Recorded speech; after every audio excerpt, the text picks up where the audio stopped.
Guys, welcome back. ये कहानी है दिल्ली के करोल बाग की। करोल बाग में एक होटल है जहाँ पर रात के वक्त एक कपल ठहरा था। लड़के का नाम सुनील था और लड़की का नाम पूजा था। जब होटल का मैनेजर उनको उनका कमरा दिखाने के लिए गया तो कमरा देख करके पूजा बहुत ज़्यादा खुश थी। पूजा ने अपने हस्बैंड से कहा, क्या हम यहाँ पर 2-3 दिन तक रुक नहीं सकते? उसके हस्बैंड ने मना कर दिया कि हमें और भी काम है। फिर पूजा ने उसे जिद करके कहा कि कम से कम एक दिन तो यहाँ पर रुक जाओ, ये होटल बहुत ही अच्छा है।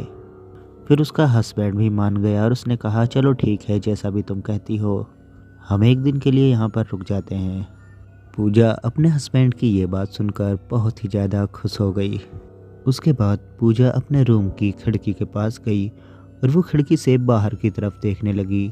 बाहर एक बहुत ही खूबसूरत पार्क उसे नज़र आया। पूजा ने अपने हस्बैंड से कहा, क्यों ना हम उस पार्क में कुछ देर के लिए टहलने के लिए चलें? उसके हस्बैंड ने भी कहा, हाँ, मैं भी काफ़ी देर से सोच रहा हूँ कि इस कमरे से बाहर निकलूँ। फिर वो दोनों तैयार होकर अपने कमरे से बाहर निकले तो उन्होंने देखा उनके कमरे के बाहर एक बूढ़ी औरत और एक बूढ़ा आदमी खड़े हुए हैं और वो दोनों उन दोनों को देख करके मुस्कुरा रहे थे।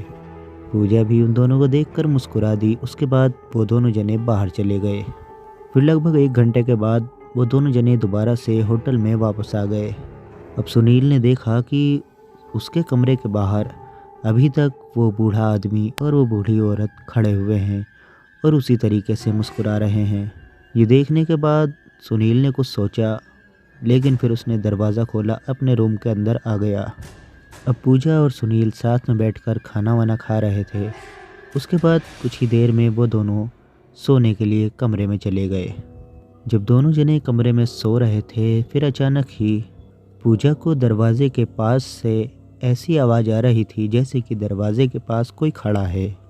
पूजा की आँख खुली और पूजा ने दरवाजे के पास जाकर देखा तो उसके कमरे के अंदर ही वही बुढ़िया खड़ी हुई थी जो अभी तक एक बुढ़े के साथ उसके कमरे के बाहर खड़ी थी। उस बुढ़िया को देखते ही पूजा ने तुरंत ही सुनील को जगाया और फिर सुनील से कहने लगी, बाहर जाकर देखो, कमरे पर वो बुढ़िया खड़ी है जो बुढ़िया हमें पार्क से आते वक्त और जाते वक्त दिखी थी। सुनील उठा और सुनील ने जाकर देखा तो अब वहाँ पर कोई भी नहीं खड़ा था।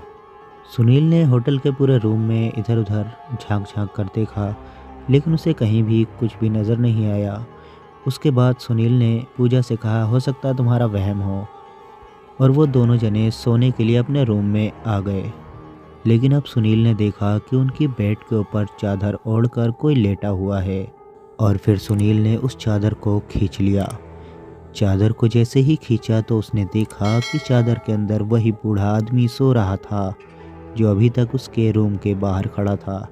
सुनील उस बूढ़े आदमी के ऊपर ज़ोर ज़ोर से चिल्लाने लगा और कहने लगा, मैं तुम्हारी शिकायत मैनेजर से करूँगा। आखिर तुम कौन हो और मेरे कमरे के अंदर कैसे आ गए? सुनील उस बूढ़े आदमी से ये सारी बातें कह ही रहा था कि अचानक ही वो आदमी वहाँ से गायब हो गया।